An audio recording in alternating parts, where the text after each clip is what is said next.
Kathy Vick, deeply awake. I'm going to just adjust that a little bit. Well, it's been a very interesting week, and I'm wanting to mark this time, I guess, because to me, Julys are typically quite strenuous.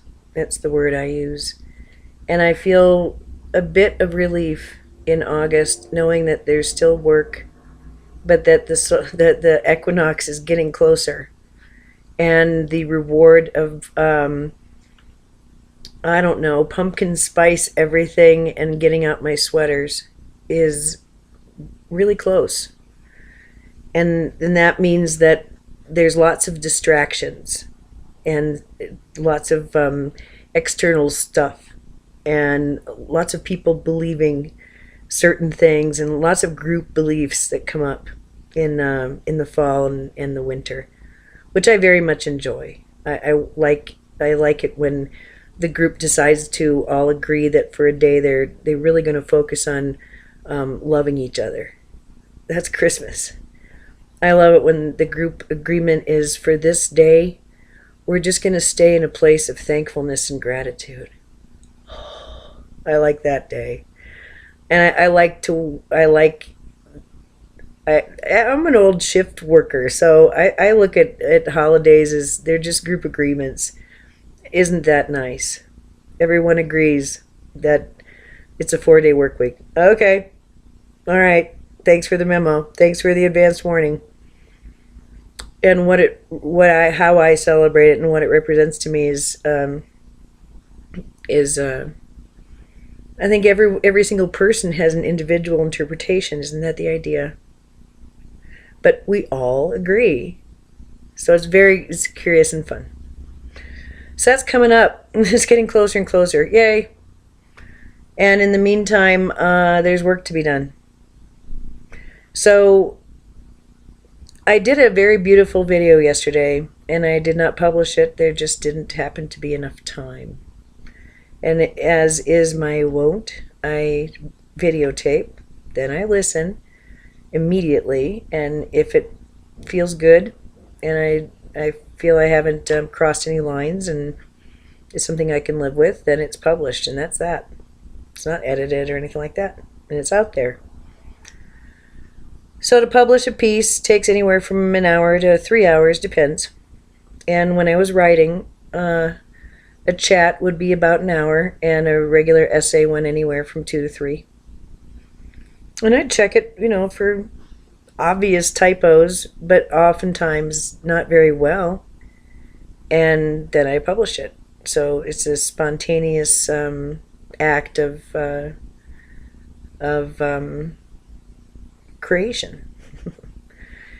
And it's raw, and it's like that, and I enjoy that. I think it's exciting. And I think it requires a great deal of skill, to be honest, to present an hour-long talk that actually makes sense from beginning to end, and may at times appear to be tangential, but all threads lead to, at the end, quite a wearable and saleable garment that just makes you feel better about everything. Yeah, that's what I think. So the funny thing is that I go from thinking of myself as a freaking national treasure that is super on the DL to thinking that I'm things that I don't want to even repeat. So I want to talk about that because it's a dualism that has indeed had its poor little back broken. And it's sitting there crippled looking at me, giving me the stink eye. And I'm going to be taking it away to the clinic. But I want it to understand why it is in this predicament. Why it is certainly not a victim, but is simply neutralized, appropriately so. You ready? Hope so. Sorry, I'm going to preface this with a discussion that I had yesterday on video, and there wasn't time to publish, about 3. And now I think I understand more why I was getting this information. And it all came together today. Because what I am seeing is really moving from a place of good and bad, right and wrong, black and white, us and them, me and you, light and dark, all that stuff. Yes and no. Alone or together. Active or passive. Inert or ert. The world of dualism, the world of on and off. The binary world of 0 and 1. This binary reality that we all decided to take a whack at when we were in that garden eating our apple, which was rather psychedelic, wasn't it? Yes. And here we are, fully sated on the fruit of the garden, and wondering, what the heck was that about? What the what? What? Was that a dream? What just happened? It's kind of how I feel, you know? You're with your, like, traveling companion, and something happens, and then you wake up and go, was that real? That's how I feel this last age is and was. Just like, that was a fever dream. Can we just never do that again? Can we just all agree to not ever get that dark again? That be all right with everybody? Do we really even need to take a vote? Wow. That was eye-popping, some of these contrasts. But there's something, okay, there's first, if you want to think about it, first there's the mother. There's the void. There's a thing that came before the father and the mother. There was the thought. There was the I am. There was that moment between breaths.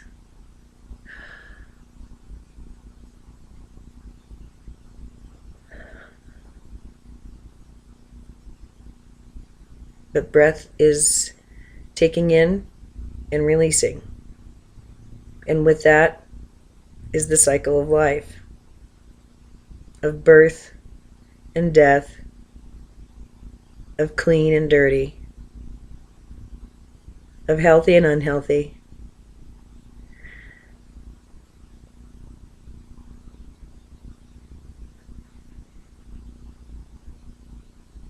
of presence and absence. And I think that we're just moving to the point where we're realizing that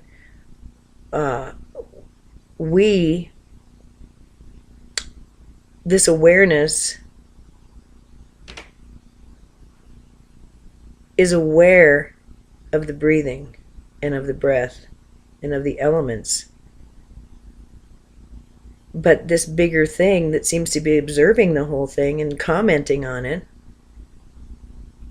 it implies that there's actually a purpose behind the actions and this apparent dualism. So moving from in and out, from 1 and 0, from male and female, from light and dark, to something else, to something bigger. You can think of 1 plus 1 is 2. And from that 2 comes a third. which is bigger than what it came from. It incorporates that which it came from, but is its own essence. The third energy, that thing that never changes, but changes everything it touches. That essence, this third element, the three. Well, we all know that three is a very sacred number. That we know the three is mystical and magical. Simple. It speaks loudly because it's so very simple. It contains a lot of information. The three.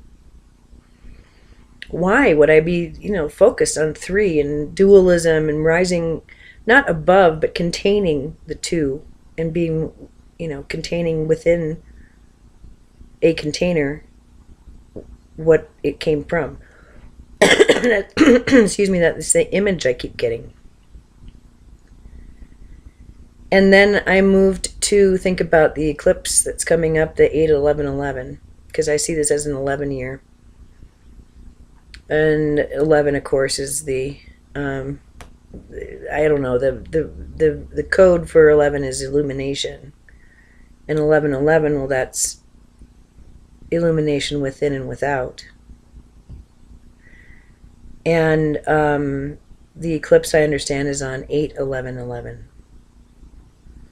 And to me, it's very, very symbolic to me, because the 8, that number, for me, is the octave of the New Age, of humanity anyway, of the human expression, which is infinity, but also divine creation, divine physical manifestation, divinity in physical expression. That meld of essence and matter, perfectly balanced and immortal. So it packs a wallop, that 8, and it's very stable and ever moving. The only concern is is it a closed system? Well, I don't think so, because I think that it is it speaks to the Mobius strip, and to fractal reality, and to spirals, actually. But anyway, it is this octave of the 44. We're moving from the 33 to the 44. And you can correlate that with DNA activation, or you can correlate it with a lot of different things. But we haven't gone above 33 in mysticality. And this earth has been keyed to 33. And it's a big deal to change the key. And that's kind of what we've been doing as part of this. And to change the numeral weight, or it's like changing the atomic weight of matter to go from one builder number to another. So the age of the 44, of course, is illuminated Gaia, illuminated 4, illuminated, and to me, 4 is the number of Earth, of creaturehood, of human expression, of sacred human expression. But it's with Gaia, it's with Earth, Terra, whatever you want to call it, but nature, and recognizing our oneness as this thing that we are exploiting and being unmindful of at the moment, because we're dealing with good and bad, right and wrong, 33, 66, 6. And now moving to a place that is about manifesting divinity in human form and in physical matter. So for the third eclipse to fall on 8/11/11 is meaningful to me. And if you're into numerology, awesome. If you're into celestial triggers and eclipse stuff, Awesome. Then you found the right place, didn't you? Yay. So this is what I want to address. This critic who runs alongside me has since the beginning. I want to talk about it. Because for me, last year I used the eclipses to physically deconstruct and reconstruct me. To lay aside one lifetime, to complete it, to go through a death process of sorts, and to be dispersed, to allow myself to get bigger and to move into the unknown. These eclipses here have been different. In 18, they have been different. 3 in a row. Holy moly. And, yeah, I know they come in pairs. I know they sometimes come in triplets. I'm aware of that. But these are particularly potent, I have found. Maybe it's just because I've gotten better at using them. But I don't know. I'm just going to share it. The first eclipse for me was, I specifically was tasked with saying out loud the things that I needed to, that were no longer valid or helpful.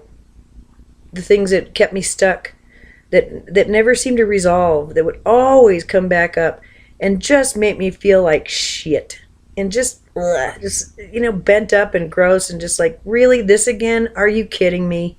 And so I had some of that stuff that went on hour to hour to hour, day by day by day. And if I told you the truth, you would cry. I have told my story of just my hip to 2 people, to whoever is asked, and 2 people actually cried, physically cried when I told them, because it's fucking tragic. It's really, really sad.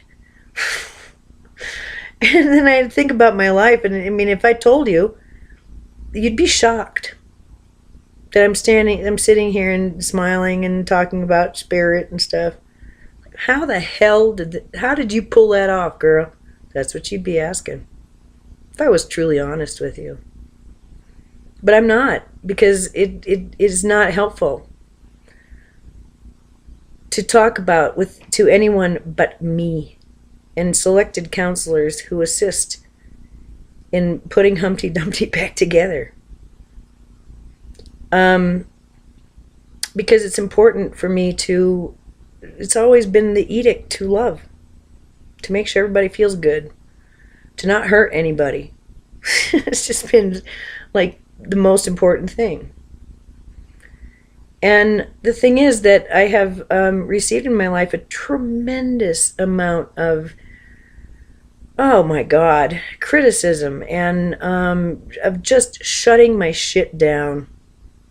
Just shutting it down. And just off the charts, the kind of resistance. And I've always thought it was me.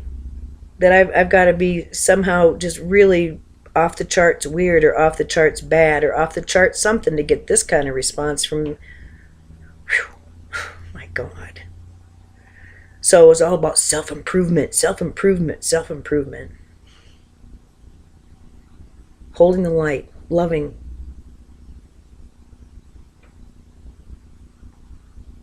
High road. Take the high road. Make it clean. Keep it clean. Don't engage. Don't engage. And it's hard not to. It's hard. It's hard when you're baited. But I had this extraordinary experience on Sunday, and I want to share it with you because it's put a lot of things in perspective for me, and it's helped me a great deal. Because the bottom line for me was to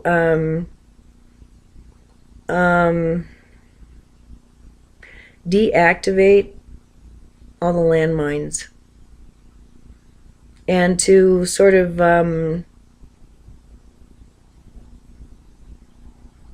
become non-reactive to the violence.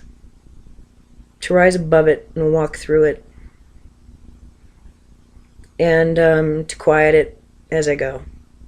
It's a tall order. I'm in my kitchen on Sunday, and I'm preparing our meal, and it was weird. I began to have a life review. I began to see my life from a very early age. Certain scenes that I'd actually forgotten about, and I wasn't seeing them with a heart that was like, oh, look at you, look at how wonderful you are. No, it was from a very, very different perspective. When I found that these things that were coming up, every single one of them, like in layers and layer and layer and layer, seemed to reinforce the dangerousness, the ugliness, the awkwardness, the selfishness, really, really, really horrible qualities in me. And these stacked up and stacked up and stacked up. And as I'm chopping the onion at the end of this thing, I'm seeing just how very ridiculous I look. How absolutely untouchable I am. How, worthy of disregard, of humiliation, of mocking, because at least maybe that would help get me back on the track.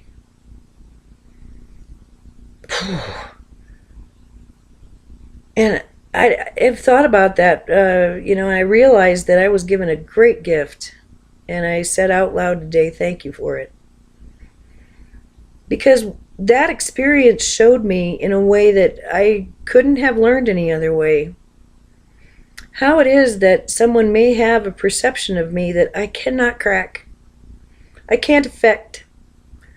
And when I am asked by them to explain myself or to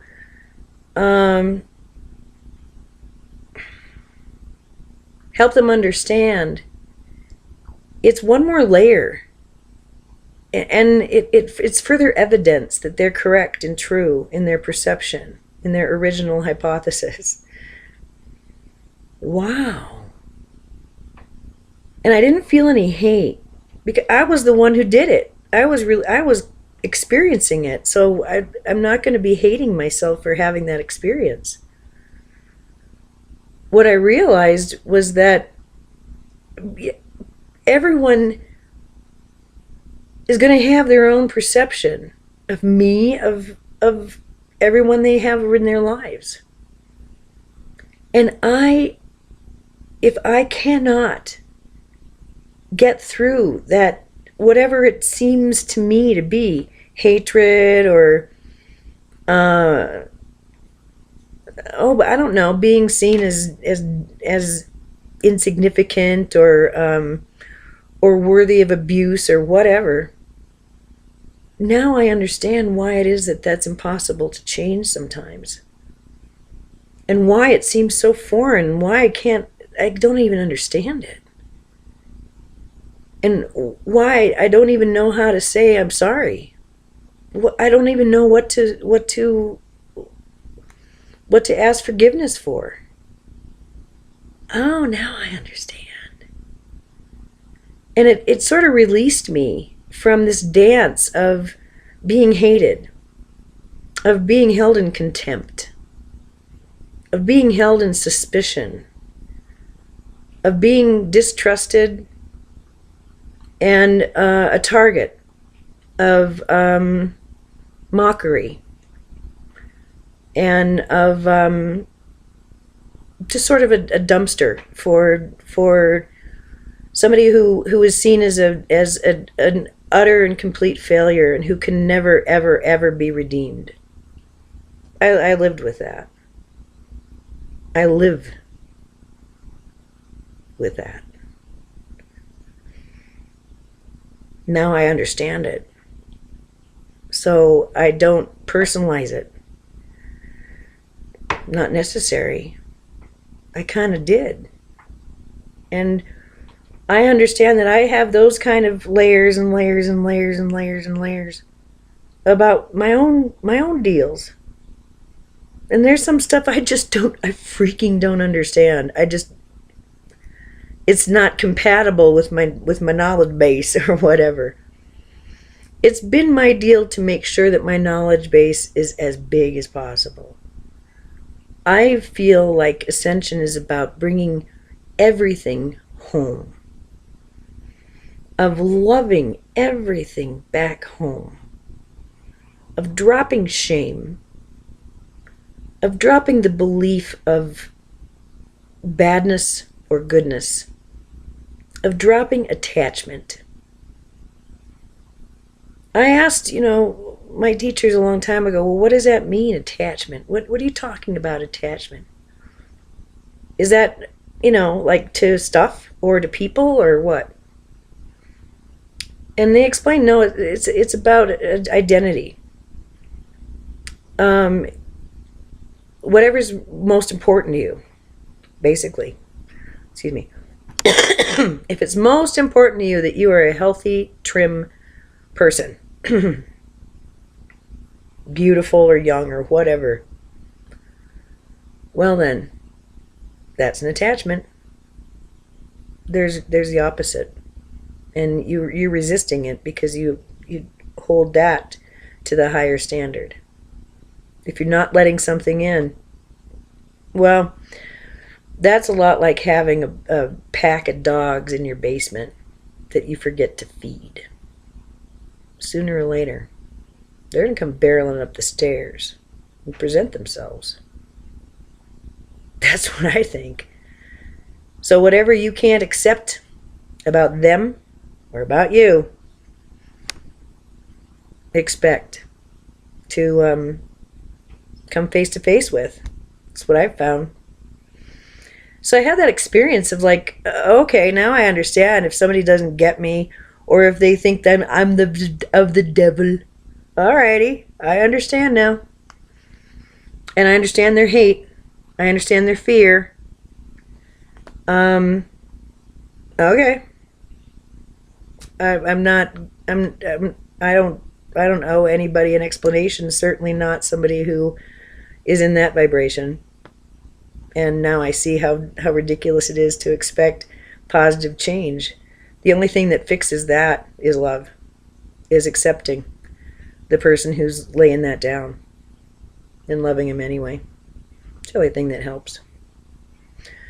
The only thing that helps me, if I'm completely against something, if I just I can't tolerate whatever, and I can list the reasons why it's appropriate to not tolerate and to hate, the only thing that's going to change my mind is an experience with someone within that energy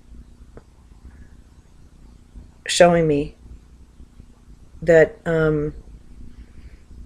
their purpose, their beauty, their right to their expression, and it doesn't mean I'm down with fascism or with child abduction, and all the nasty stuff that this government's doing.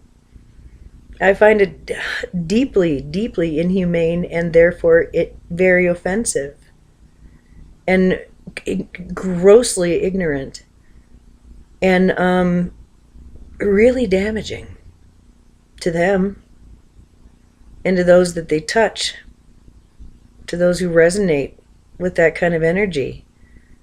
But, that's part of the lesson here. That's the energy we're saying bye-bye to. It's nasty stuff. And they already know that. Why else do you think they're acting that way? They've given themselves over to it. It feels good. It's an addiction. And they're junkies. And the only thing that breaks you of that kind of addiction is awareness that there's something that feels even better. And part of that addiction is a requirement that you don't go further. You don't go looking. So it's just a little trap. It's the end of the age. But highly destructive, some of that. And so, you know, this critic who's been running alongside, who I actually have had, you know, internal arguments and wonderful essays as a result, is now something that it's just like, you know, hate isn't real. And it's hate that's sort of like, yeah, I know fear is a big deal, but hate, that is like a red flag. There's a foul on the field when there's hate. Then it's sort of like a full stop, and there's an injury.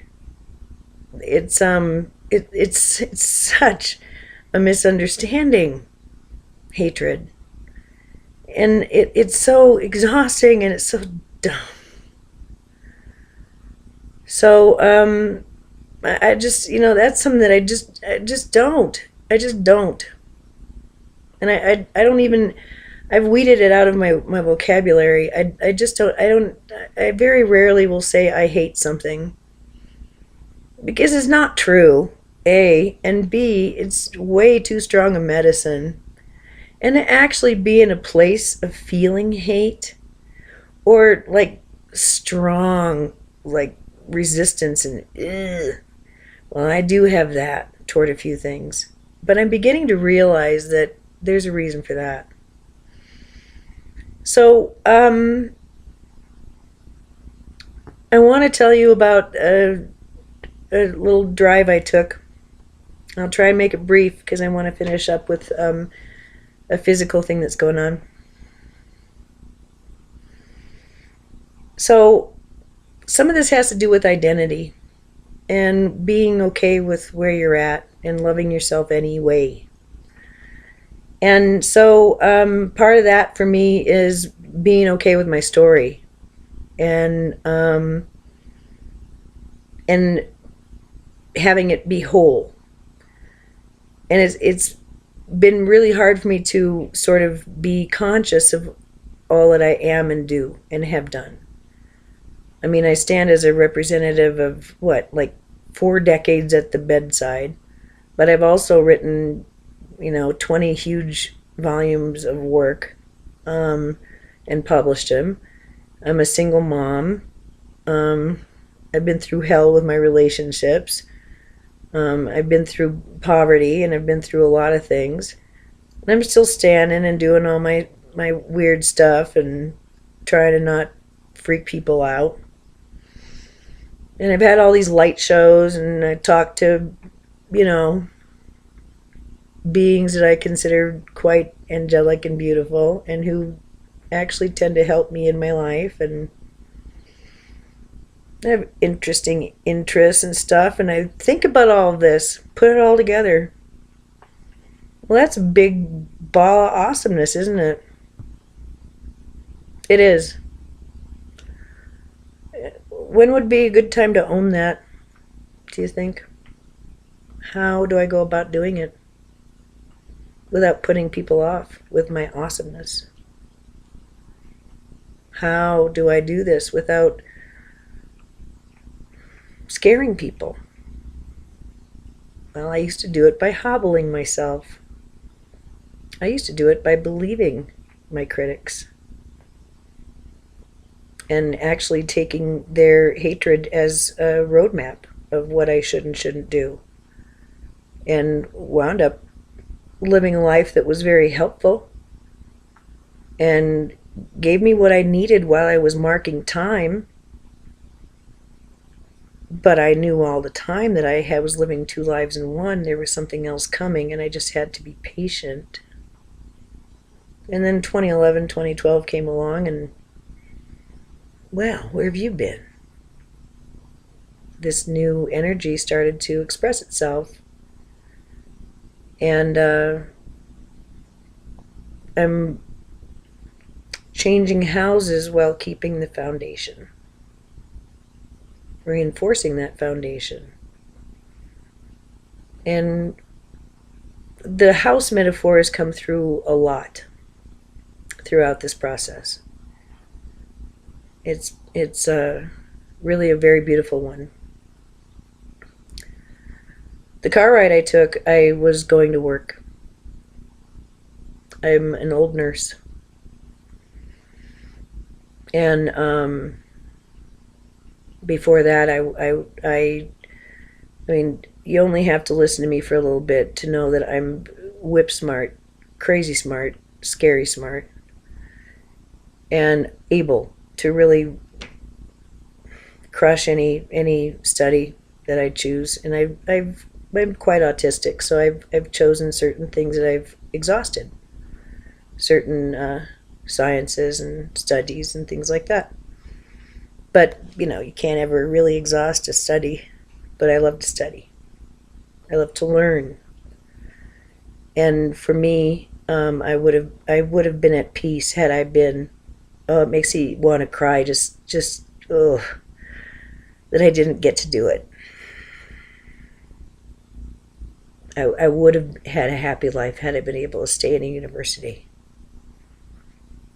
I would have been at peace. I would have been satisfied. And I would have studied language and science. And I could have done amazing things. Even now. Even though the studies that I chose were quite derivative, all of them. Science was less derivative than literature, but I might have gotten tired of reviewing the old, but I would have found a way to create. And on the way to work, I passed the university, and I had stopped at a stoplight, and I was looking at the dorm windows. It was a beautiful July morning, and wow. Talk about missing out. Shit. That's just really sad.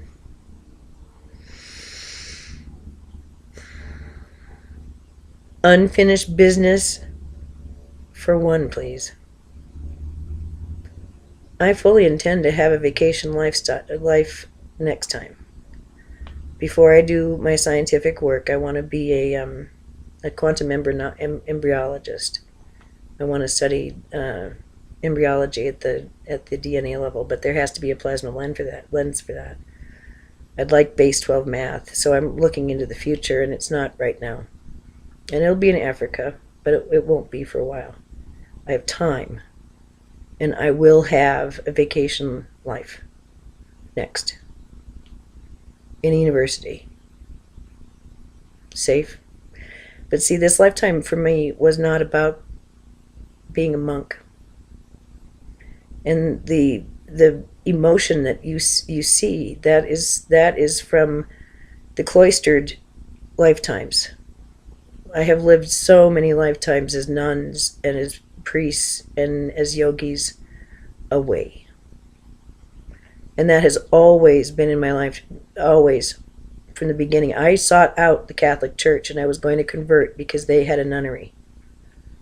And then I found out that the Lutherans had a nunnery, and I was going to be set apart and do that. And then I got my nursing degree, and I went to work, and the very first boss I had was a practicing Buddhist nun. And she was in her nunnery every weekend, away. And it's been there the whole time for me. And it's not available. That's not what this lifetime was about. The next one will be. And it won't be in... Maybe it'll be in a religious order. I don't know. I wouldn't mind living in India. I wouldn't mind living in a saffron robe. I wouldn't mind that. That might be fun. But that's how I see it. That, God. Man, did I miss out. Oh, I need that so bad. Well, that's just my next life calling me. there's nothing to be sad about. There's no reason to hold grief, but instead excitement. And I don't know, kind of a giddiness of, yeah, that was going to be so much fun. Where do I want to go? Holy shit. I can go anywhere? Really? Huh. Maybe some dreams about this. Bring it on. You want to know how much I fear death? You want to guess? That much. It's just a door you walk through. Yeah. Then you go to the next thing. So anyway, I'm driving and I see this dorm and I was like, oh God, this big brain.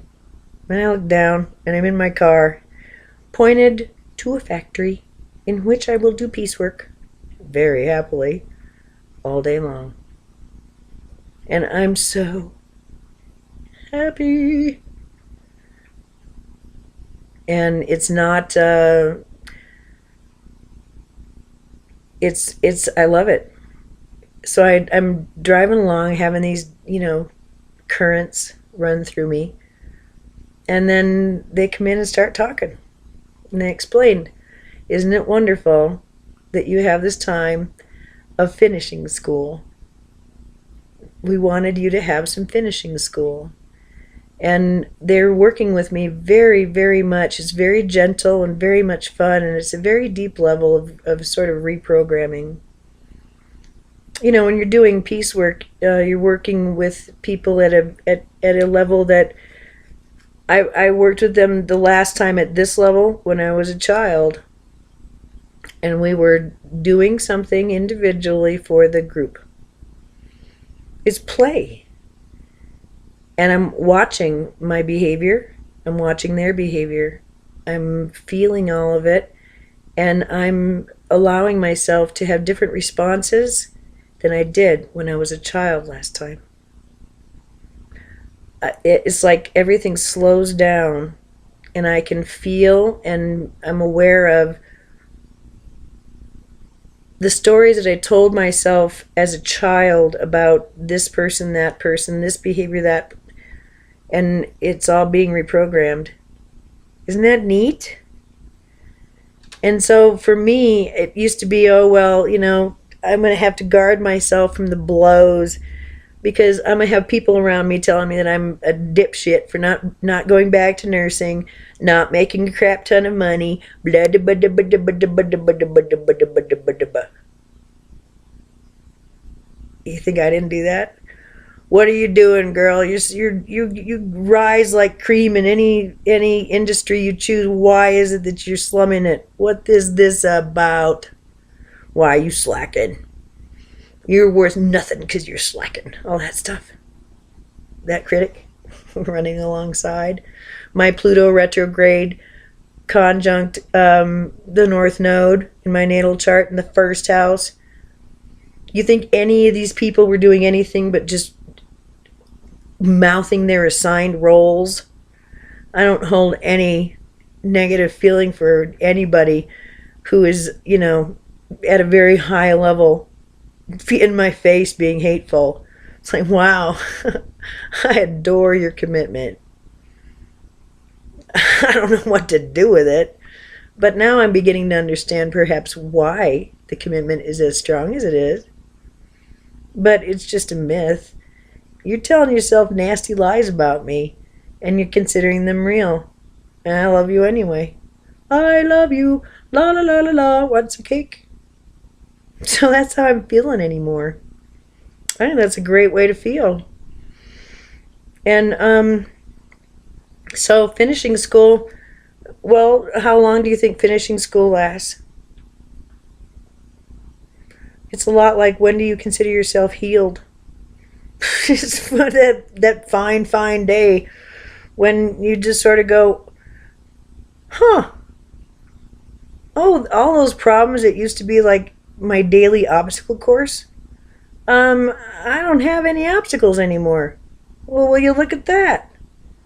I think that problem's done. Huh, I'm all healed up. For me, it's been like that. So we're going to talk about body thing really quick. All right, so I'm having a different sensation in my body now. And I know that it's got to do with light and stuff, so that's what I want to talk about. It's right here. It's a upper right chest, not left. And it's like this laser freaking beam. And I would say the color is like white gold.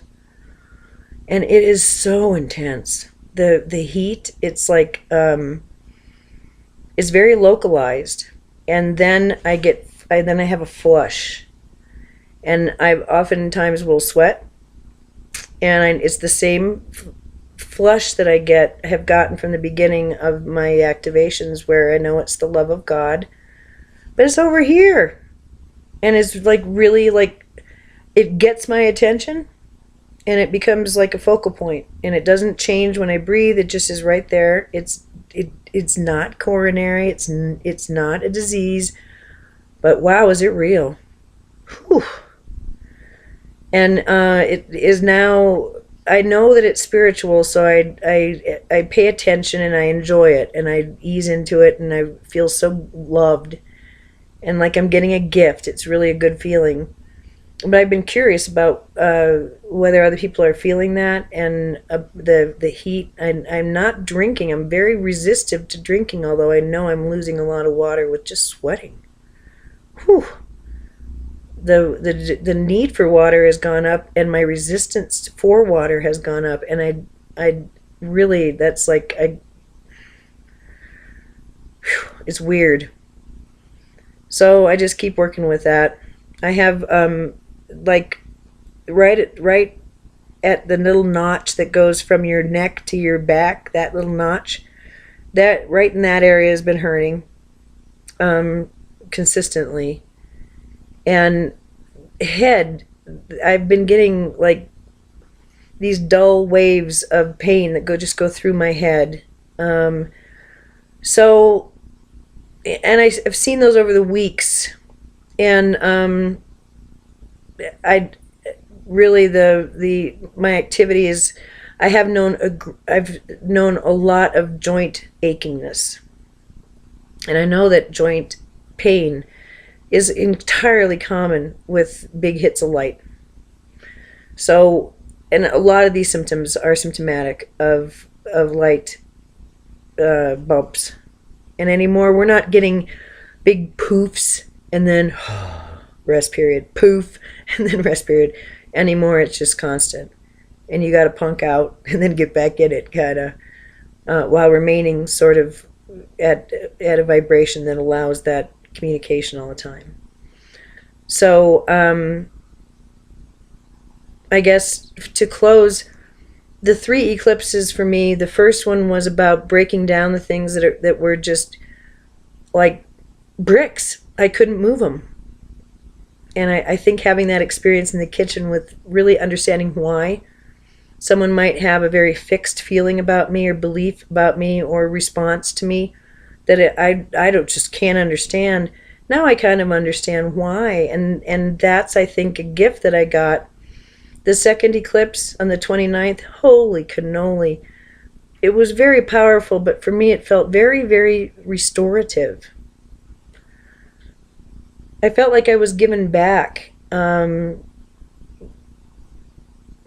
things. Like I had some things restored. Maybe they just blinked off. Now this third one, I feel as if... for me, I'm called to look beyond how I want my life to look. Whatever. At this point, where's the trust?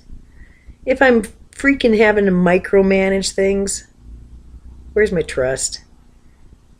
I'm in finishing school against all odds. I have this awesome, fun, supportive job that I'm enjoying. The structure is lending itself to many, many good things in our daily lives. There's improvement in all areas.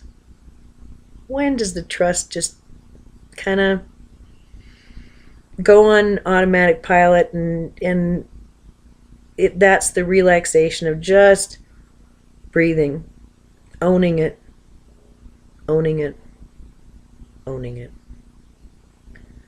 And this means behaving differently, allowing the finishing school to finish me. So I can emerge, and that drive that day started with seeing myself in this like really pretty iridescent blue cocoon. And then coming out, and they keep saying, you know, when you come out of the cocoon, you don't come out as goo. You come out fully formed. But you need a little bit of time to understand that you actually have wings now, that this is real. What was once a potential is now reality, and it's fully formed, and it takes time. So welcome to finishing school.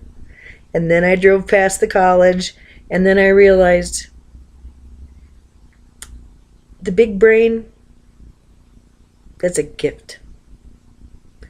The ability to speak and talk, the need to communicate, a gift. My love of helping people and needing them to be at peace, a gift.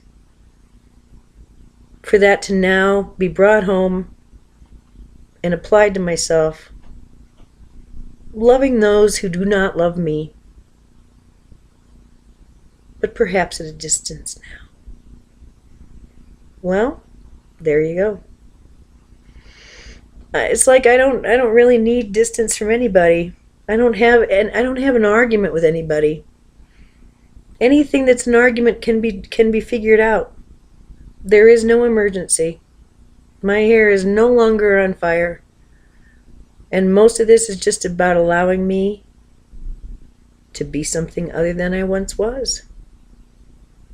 And to let that be valid and true in this moment now.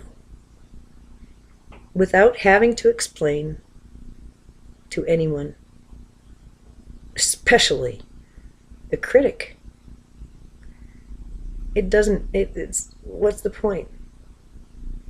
I feel that now. Hate, anger, fear. I'm learning in finishing school. Oh, that doesn't affect me. What does affect me is my response to it. What does affect the energy is my response to it. It starts and ends here. And what happens out there, each one of them, I'm enveloping in light that is not even my own. It comes from beyond. Everyone is having their own experience, as am I. And then I think of the happy things that I have right now and the happy things I'm going to be having, and I think of the people I love, and I think of how much they love me. And I don't know, what else is there? And then I eat a PBJ, and I smoke a cigarette, and then I go back to work. It's fun. So today I'm not rock digging. We're taking a break, but we're starting to do that every Saturday. We go out in Crystal Mine. It's really fun, and so there's fun stuff to do today. We were going to go see The Incredibles yesterday, but instead we had such a wonderful afternoon with our dear friends, and we both felt so full and so happy and so complete. We kind of went, yeah, we don't even have to do that other thing. We'll just save that fun thing for some other time. So we may go see The Incredibles today. Who knows? But there's a different feeling to it all. It's so that's how I'm going to close. At the end of my experience on May 25, the last thing I wrote was it was the next day, and I was trying to figure out what I should do because I called into work. I'd had a near-death experience. I thought, well, if I really did die and come back, I think a day off is really awesome. And if I made it up, Well, then maybe I need a nervous health day. I didn't make it up. So I was trying to think of that day. I had this day. I had actually a little bit of money, and I could go do whatever I wanted. And I had an Elitch pass. I had all this stuff I could choose from. And for once in my life, every single choice felt valid. I had not even realized that for a lifetime, I'd put one thing up as good, one thing up as bad, and then I'd made, decisions about what I would be least punished for doing. I hadn't even known I was doing it. So a lot of this other stuff is like, oh, I didn't even know I was doing that. The blind spots that especially Enrique Boron talks about. Phew. Well, when something that you haven't seen, and probably would have been great if you'd seen it, finally comes into view, there's some cognitive dissonance. And it takes time to associate everything, to make all the neuronal connections. So that's kind of a view into my world. I think it's a pretty cool one. And that my happiness is very well earned, well deserved, and incredibly well timed. And that timing is got nothing to do with my cleverness. It has everything to do with how much I'm loved and why I'm here this go around. It wasn't to be in a nunnery. It wasn't to be big brain in a university. It wasn't to be a titan of industry. It wasn't even to be a nurse. It was to become this and to move on in peace and balance. Ta-da! So it's time to begin our day. I hope you have a really great Saturday, Sunday week. And when I come back, I come back. Just a little love letter from home. Yet again. It's just weird that home is in my eyes, in my skin now. I used to think it was out there. Ha! That's the point of the exercise, I believe. 57:57. With that, I close. Selah.